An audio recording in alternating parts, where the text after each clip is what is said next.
अंबड तालुक्यात घरकुल लाभार्थ्यांना मोफत रेती वाटप सुरू, पात्र नागरिकांनी लाभ घ्यावा, तहसीलदार विजय चव्हाण यांचे आवाहन। महाराष्ट्र शासनाच्या 8 एप्रिल 2025च्या शासन निर्णयानुसार अंबड तालुक्यातील घरकुल योजनेसाठी पात्र लाभार्थ्यांना घरकुल बांधकामासाठी मोफत रेती उपलब्ध करून देण्याची प्रक्रिया महसूल विभागामार्फत पारदर्शकपणे राबविण्यात येत आहे। ही योजना राज्याचे मुख्यमंत्री देवेंद्र फडणवीस आणि महसूल मंत्री चंद्रशेखर बावनकुळे तसेच बदनापूरचे आमदार नारायण कुचे, जालन्याचे आमदार अर्जुनभाऊ खोतकर यांच्या संकल्पनेतून राबवली जात असून विभागीय आयुक्त श्रीकांत, जिल्हाधिकारी आशिमा मित्तल, अप्पर जिल्हाधिकारी रमेश मिसाळ आणि उपविभागीय दंडाधिकारी उमाकांत भारती यांच्या मार्गदर्शनाखाली अंमलबजावणी सुरू आहे। अंबड तालुक्यात तहसीलदार विजय चव्हाण यांच्या नेतृत्वाखाली मंडळ अधिकारी, तलाठी आणि ग्रामसेवक यांच्या माध्यमातून योजना प्रभावीपणे राबवली जात आहे। उपलब्ध रेती व लाभार्थी शासनाच्या नियमानुसार रेती घाटावरून मिळणाऱ्या एकूण रेतीपैकी 10% रेती घरकुल लाभार्थ्यांसाठी राखीव ठेवण्यात येते। सध्या तालुक्यात 1075 ब्रास रेती उपलब्ध झाली असून त्यानुसार 215 लाभार्थ्यांची नोंदणी प्रत्येकी 5 ब्रास करण्यात आली आहे।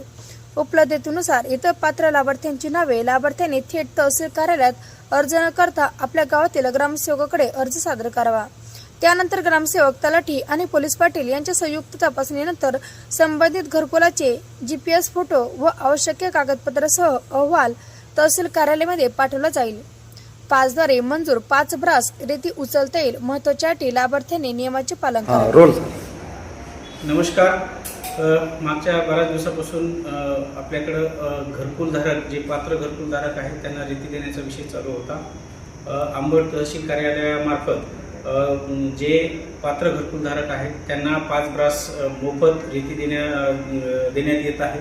महाराष्ट्र शासनाचा शासन निर्णय आहे, त्या शासन निर्णयाप्रमाणे जे काही पात्र घरकुलधारक आहेत त्यांना 5 ब्रास रेती हे मोफत देण्यात येत आहे। तसे अंबड तालुक्यामध्ये जवळपास 215 लाभार्थी यांना 1075 ब्रास रेती ही मोफत देण्यात आलेली आहे।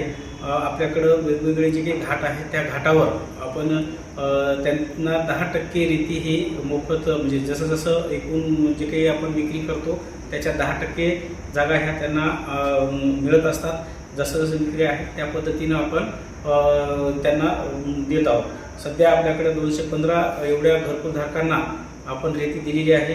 त्या पद्धतीनं त्यांच्या ETPs देण्यात आलेले आहे। त्यासोबतच त्या गाव मी आता PDF सुद्धा आपण शेअर करणार आहे। त्या गावातील लोकांनी वाळूघाटावर जाऊन आपापली रेती प्राप्त करायची आहे। रेती घेऊन जात असताना आधार ज्या मोबाईलशी अटॅच आहे तो मोबाईल क्रमांक घेऊन जाणं गरजेचं आहे। जोपर्यंत आपण त्याचा OTP देणार नाही तोपर्यंत आपल्याला 0 रॉयल्टीची पास मिळणार नाही। यासाठी आपण जो मोबाईल आहे तो मोबाईल आपण सोबत घेऊन जायचा आहे। धन्यवाद। आतापर्यंत किती गावाला रेती दिली सर? जवळपास 215 लाभार्थ्यांना दिलेली आहे। गावाची संख्या वेगवेगळी आहे। बऱ्याच लोकांनी माझ्याकडं अर्ज केलेले आहेत, परंतु काही लाभार्थी यांचे आधार व्हेरिफिकेशन होत नसल्यामुळं त्याबाबतची कारवाई करणं शक्य नाही। परंतु आपण मॅक्सिमम जे काही रेती आहे आपण रेती देण्याचा आपण प्रयत्न करत आहोत। जास्तीत जास्त लोकांना इथून पुढे सुद्धा स्थानिक वापरासाठीच्या सुद्धा या ठिकाणी आपण काही वाळूघाट आपण राखीव ठेवलेले आहेत, परंतु बरेच जे काही लाभार्थी आहेत ते फक्त गोदावरी नदीचीच मागणी करत आहेत, त्यामुळे थोडासा तो इश्यू होत आहे।